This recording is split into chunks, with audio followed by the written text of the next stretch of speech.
Welcome back to ప్రజ engineer syndicates వారి సొంతిల్లు.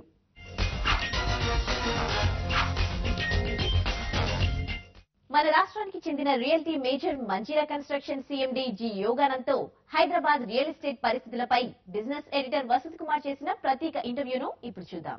గత 4-5 సంవత్సరాలుగా ప్రాభవం కోల్పోయిన రాష్ట్ర రియల్ ఎస్టేట్ రంగం ఇప్పుడిప్పుడే వైభవాన్ని సంతరించుకుంటున్న అవకాశాలు సూచనలు కనిపిస్తున్నాయి.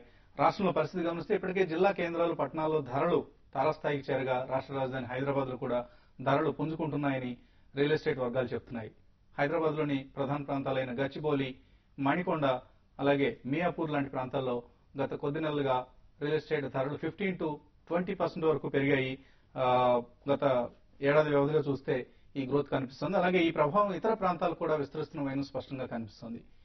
ఈ ధరల పెరుగుదల అనేది తాత్కాలికమా లేక మరింత పెరిగే అవకాశాలున్నాయా? ఈ అంశాలపై మనతో మాట్లాడేందుకు ప్రస్తుతం మంజీరా గ్రూప్ అధినేత అలాగే హైదరాబాద్ చాప్టర్ క్రెడాయి అధ్యక్షులు జి యోగానంద్ గారు ప్రస్తుతం మనతో ఉన్నారు. సో గుడ్ ఈవినింగ్ యోగానంద్ గారు. అండ్ జంట నగరాల్లో ప్రైసెస్ గమనిస్తే లాస్ట్ ఫ్యూ మంత్స్ గా పెరుగుతూ వస్తున్నాయి. 15 to 20% పెరిగాయని మీ రియల్ ఎస్టేట్ వర్గాలు చెప్తున్నాయి. సో ఎందువల్ల పెరుగుతుంది? డిమాండ్ పెరగడం వలన లేకపోతే తెలంగాణ వంటి అంశాలు వెనక్కి వెళ్ళడం వలన? యాక్చువల్గా మేము అంటే మీరు అన్నట్టు 4 సంవత్సరాల నుంచి హైదరాబాద్ ఈ స్లంప్ లో చిక్కున్నట్లు అంటే తెలుసు. స్టార్టెడ్ ఏమైందంటే గ్లోబల్ రెసిషన్ వల్ల మొత్తం కంట్రీ అంతా కూడా ఎఫెక్ట్ అయింది. కానీ వితిన్ 2 years మొత్తం అంతా రికవర్ అయింది, except Hyderabad. Even rest of Andhra Pradesh also recover అయింది అన్నట్టు. కానీ మేము అప్పుడే చెప్తున్నాము ఇది ఓన్లీ సైకలాజికల్ ఎఫెక్ట్, మనకు ఇన్బిల్ట్ స్ట్రెంగ్స్ ఉన్నాయి అని చెప్పి అంటున్నాం అన్నట్లు. అన్నప్పుడు చాలా మంది నమ్మలేదు. సో ఈ సైకలాజికల్ బ్యారియర్స్ వల్ల పీపుల్ స్టార్ట్ బయింగ్ అన్నట్లు. At national level immediate after decision at national level చాలా మంది అంటే ఎన్ఆర్ఎస్ కానీ లోకల్ వాళ్ళు కానీ ఈవెన్ ఆర్బీఐ ఇండికేషన్స్ కానీ దానివల్ల అందరూ డిస్కరేజ్ అయ్యారు. And there talks that many loans will be defaulted అన్నట్టు. ఇండివిజువల్ లోన్స్ తీసుకున్న వాళ్ళు డిఫాల్ట్ అవుతారు, సేల్కి వస్తాయి, తక్కువ రేటుకి వస్తాయి అనేది ఊహాగానాలు అప్పుడు చాలా అదే. ఓ 2 years ఆ రెసిషన్ అయిన తర్వాత అప్పటి నుంచి ఇప్పటిదాకా మీరు చూస్తే గ్లోబల్ రెసిషన్ తగ్గలేదు, గ్లోబల్ రెసిషన్ అట్లే ఉంది, అదే ఇంప్రూవ్ కాలేదు. కానీ హైదరాబాద్ లో ఆర్ ఇండియాలో ఫస్ట్ ఇఫ్ యూ సీ ఇండియాలో అసలు 3 years నుంచి అసలు రెసిషన్ అనేది లేదు. In fact other metros like Mumbai, Delhi లాంటి ప్రాంతాల్లో ధరలు బాగా పెరిగాయి. ముంబైలో అయితే పెరిగి మళ్ళా కొద్దిగా తగ్గడం కూడా సంభవించింది. తగ్గడం అంటే ఎట్లా పెరిగిందంటే చాలా చాలా పీక్ వెళ్ళిపోయారు అన్నట్టు. ఏదైనా అంత పీక్ వెళ్ళినప్పుడు సస్టైన్ చేయడం కష్టం అన్నట్టు. ఈ 2007 లో కూడా చాలా పీక్ అవడం వల్లనే కొద్దిగా కరెక్షన్స్ కనపడాయి మనకు. ఆ లెవెల్ నుంచి మళ్ళీ పెరగడం అనేది సస్టైన్ కాదు కదా. బేస్ రేట్ పెరిగిన తర్వాత దాని మీద మీరు పర్సెంటేజ్ పెరగడం అనేది అంత ఈజీ కాదు.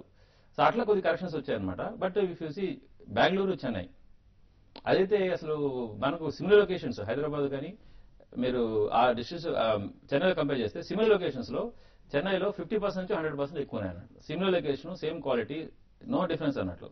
బట్ చెన్నై అడ్వాంటేజ్ అట్లా ఉంది. సిమిలర్లీ బెంగళూరులో కూడా రేట్స్ కొద్దిగా ఎక్కువ ఉన్నాయి, ప్లస్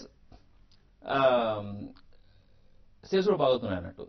అంటే లాస్ట్ 2-3 years నుంచి మీకు తెలుసు మనకు హైదరాబాద్ లో బికాస్ ఆఫ్ తెలంగాణ సెంటిమెంట్ వల్ల people were little afraid to buy. అంటే అఫ్రైడ్ అంటే they not exactly afraid, they are looking for opportunity.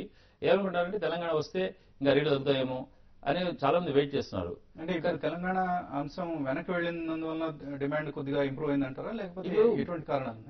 యాక్చువల్గా ఏంటంటే దేర్ ఆర్ వేరియస్ రీజన్స్ అండి. అంటే బేసికల్ గా తెలంగాణ అనేది సైకలాజికల్ గానీ ఈ గ్లోబల్ రిసెషన్ కానీ తెలంగాణ అనేది మేము మొదటి నుంచి చెప్తున్నాము it's only mental barrier, psychological barrier అంతే. కానీ అర్బనైజేషన్ అనేది చాలా ర్యాపిడ్ ఉంటుందండి.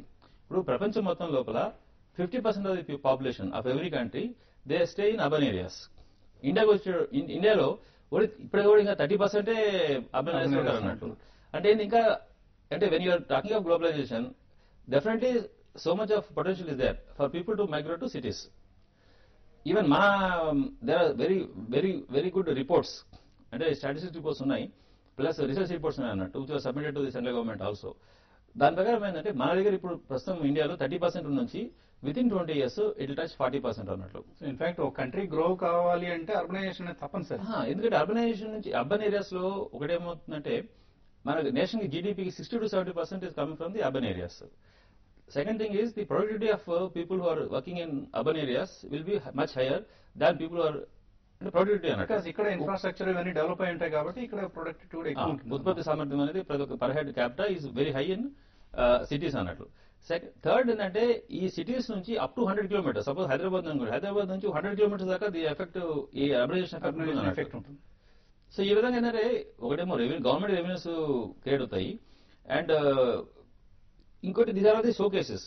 మన ఈ cities with lot of connectivity to abroad, connectivity to various cities, and the local infrastructure, they actually act as showcase to the multinationals to come and start their operations. వాళ్ళు వచ్చి ఇక్కడ operate చేశారు అనుకోండి. ఇప్పుడు suppose software companies ఉన్నాయి, ఇక్కడ operate చేశారు. So every software company creates one job in 100 square feet of built-up area, whereas it creates employment for 2 to 3 people. Means ఒక జాబ్ క్రియేట్ అయితే 2-3 హౌసెస్ కి డిమాండ్ ఉంటుంది అన్నట్టు. ఒక 100 square feet commercial space occupy అయితే 3000 square feet residential space కి demand ఉంటుంది అన్నట్టు. ఆ విధంగా ఈ లాస్ట్ 3 ఐటీ వచ్చినప్పుడు లాస్ట్ 7 years 10 years లో ఐటీ వచ్చినప్పుడు అంత గ్రోత్ రావడానికి స్కోప్ ఉంది అన్నట్టు. సో హైదరాబాద్ లో either because the infrastructure given by అంటే wherever states have created higher infrastructure, there is multinationals who come in, and because of them the employment has gone up, real estate boom also has come up అన్నట్టు. So ఆ విధంగా ఇప్పుడు మనం హైదరాబాద్కి వస్తే ఇప్పుడు మనకు జిహెచ్ఎంసీ కానీ లేకపోతే హెచ్ఎండి ఏరియా కానీ హైదరాబాద్ రీజన్ లో సుమారుగా 10 billion square feet ఉన్నారు, 1 crore people ఉన్నారు. కానీ ఈ ఎస్టిమేట్స్ ప్రకారం విత్ ఇన్ 20 years ఈ పాపులేషన్ 1 crore నుంచి 1,35 to 1,40 lakhs దాకా పెరుగుతున్నట్టు. అంటే 35 lakhs to 40 lakh people వస్తారన్నట్టు. అంటే ఇది 6 to 7 lakh square feet, 6 to 7 lakh houses are required in another 15 to 18 years of time in Hyderabad alone. ఇది కాకుండా ఆల్రెడీ దేర్ ఇస్ షార్టేజ్. ఇప్పుడు many people if you see all property shows connect చేస్తే కానీ advertisements ఇస్తే కానీ huge enquiries are coming అన్నట్టు. అంటే shortage అన్నట్టు. అంటే people are there lot of people waiting to buy apartment అంటే రీజనబుల్ ప్రైస్ అన్నట్టు. So present shortage plus whatever is going to automatic create. So ఇక్కడ డిమాండ్ సప్లై మధ్య ప్రధానంగా చాలా గ్యాప్ ఉందంటారు. చాలా గ్యాప్ ఉంది, తక్కువగా ఉందంటారు. చాలా గ్యాప్ ఉన్నది. అంతేకాకుండా ఏంటంటే ఈ పర్మిషన్స్ డిలే చేయడం వల్ల కానీ దానివల్ల కొద్దిగా ప్రాబ్లం ఉంటుంది. తర్వాత ఎనీ బిల్డింగ్ ఓ 25-30 years తర్వాత it has to be rechange, it has to be rebuilt. ఎందుకంటే 20-25 years లోపల అన్ని అవుట్డేట్ అయిపోతాయి. So it will come for redevelopment 20-30-40 years లోపు అన్ని రీడెవలప్మెంట్ వస్తాయి అన్నట్టు.